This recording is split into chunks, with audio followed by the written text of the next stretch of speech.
Hello mga katropa! For today's video ay may bago na naman tayong nadiskubre na Pinoy kainan dito sa Dubai. Ito ang Pinoy Gotohan located dito sa Satwa near Big Malls in front of restaurants and suites. Kabayan pala ang may-ari ng kainang to. Nakaka-proud lang sabihin na dumarami na ang mga Pilipino nagkakaroon ng business na kainan dito sa Satwa, Dubai. Ito pala yung loob ng kanilang kainan. Maliit lang pero komportable ka namang makakakain dito. At yun naman ang importante, 'di ba? May pwesto din sila sa labas kaso dahil mainit pa dito sa Dubai, kaya karamihan ng mga kumakain dito ay sa loob mo pwesto. Nagsiserve pala sila dito ng anligoto at iba't ibang klase ng Filipino street foods or yung tinatawag natin sa Pinas na Toto Beats. At hindi lang yan dahil may mga tapsilugan din sila dito at iba't ibang klase ng Pinoy ulam.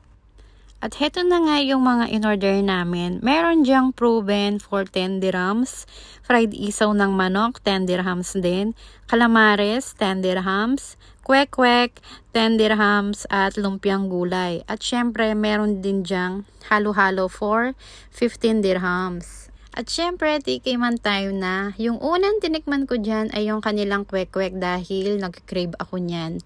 Masarap siya pati yung sauce, lasa ng sa street food sa Pinas.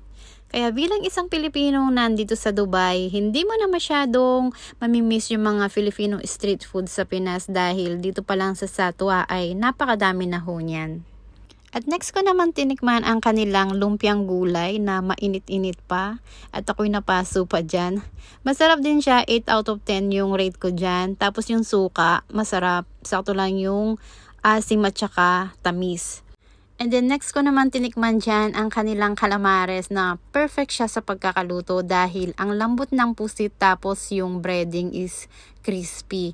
I-rate ko yan ng 10 out of 10. Tapos sakto din yung lasa niya. Masarap talaga siya. Kaya pala yung mga kasabay namin kumakain dyan ay panay additional ng calamares dahil masarap nga naman talaga siya.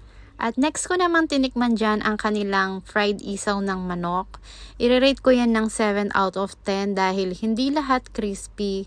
Tapos may nalasahan akong medyo mapait.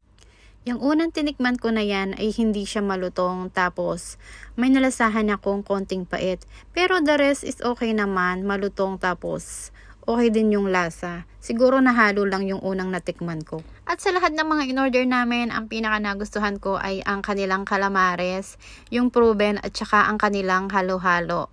Creamy din ang kanilang halo-halo dito mga katropa. So yun lang, happy tummy mga katropa.